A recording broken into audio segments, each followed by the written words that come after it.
Now we will begin Part B with the first conversation. Questions 31 through 34. Listen to a conversation between two students in the campus dining hall. I haven't seen you here for a couple weeks. Have you stopped eating or something? No, does it look like I've stopped eating?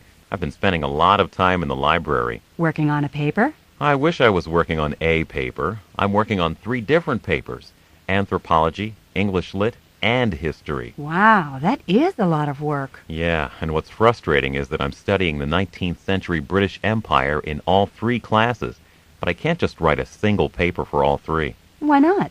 The professors won't let me, even if I make it 3 times as long as the suggested length. Oh, that's too bad. Could you write your papers on 3 aspects of one topic? What do you mean? Do you have something in mind? Well, let's see.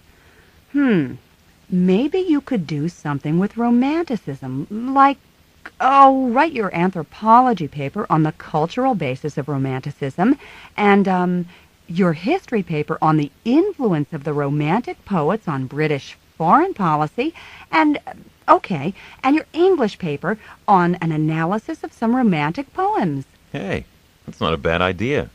I've already started the research for one of the papers, so I can use that. What can I do to repay you? You want to write up my chemistry lab for me? I'd love to, but I've never taken chemistry, so I'm not sure you'd like the results. Oh, well, no thanks necessary then. Have a good weekend, and try to get out of the library and get some sleep. You have big circles under your eyes. Okay, I'll try. See you later. Number 31. What has the man been busy doing all week?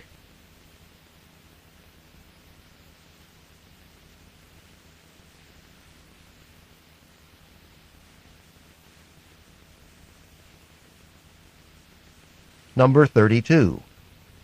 What does the woman suggest the man do to make his work easier?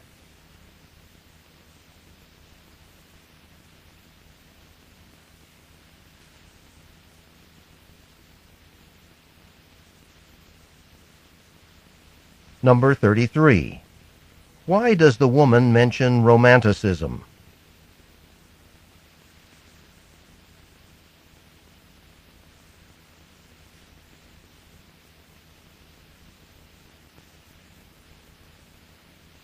Number 34. Why doesn't the woman want any help from the man?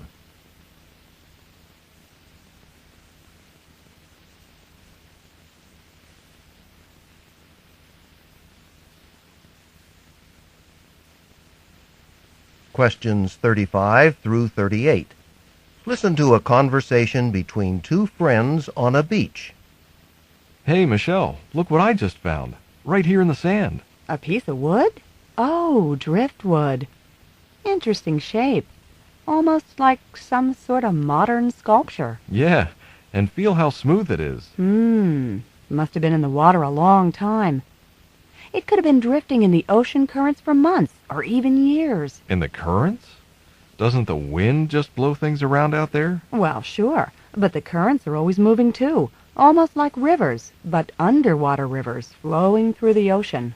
So how do they find out where these currents go? Stick a message in a bottle and throw it in the water? Don't laugh.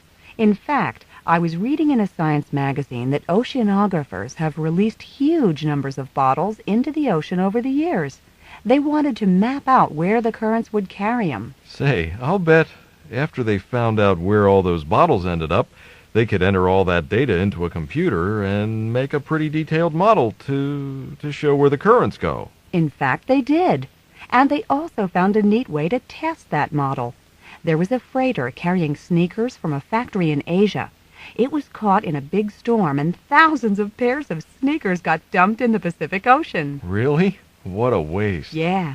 Turns out, though, that hundreds of these shoes started washing up on beaches somewhere near Seattle, just about where the computer models had predicted the currents would carry them. Gee, you mean all that stuff I find on the beaches might be part of some big scientific experiment?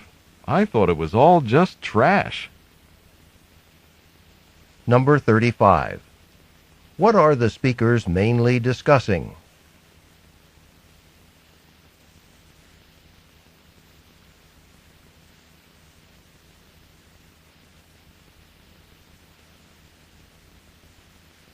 Number 36. What did the man find on the beach?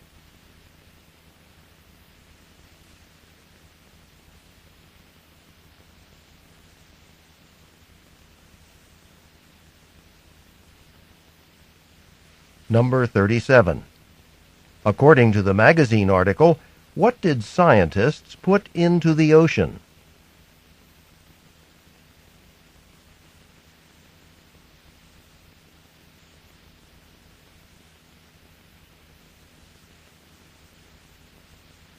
Number 38. What can be inferred from the story about the sneakers?